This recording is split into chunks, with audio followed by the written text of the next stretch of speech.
বান্দরবানে বাড়ছে মাল্টার আবাদ। স্বল্প খরচে অধিক লাভজনক হওয়ায় এই চাষে ব্যাপক আগ্রহী হয়ে উঠেছে পাহাড়ি চাষিরা। পার্বত্য জেলা বান্দরবানে বিভিন্ন স্থানে বাড়ি মাল্টা এক জাতের বাগান করে ব্যাপক সাফল্য পাচ্ছেন চাষিরা।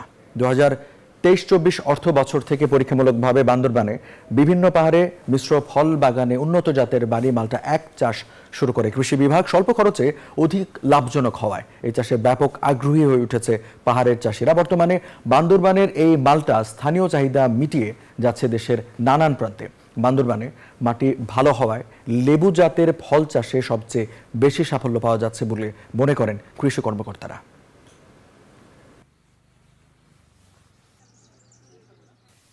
এই বছরে বিক্রি করলাম 50,000 টাকা।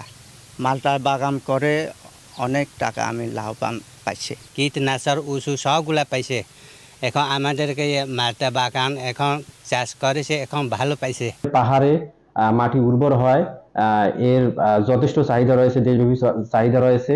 এবং মালটা আসলে পাহাড়ে যে ফসলটা উৎপাদন হয় এটি মূলত ফরমালিন এবং অন্যান্য যে বিষাক্ত যে উপাদান রয়েছে সে সকল থেকে মুক্ত।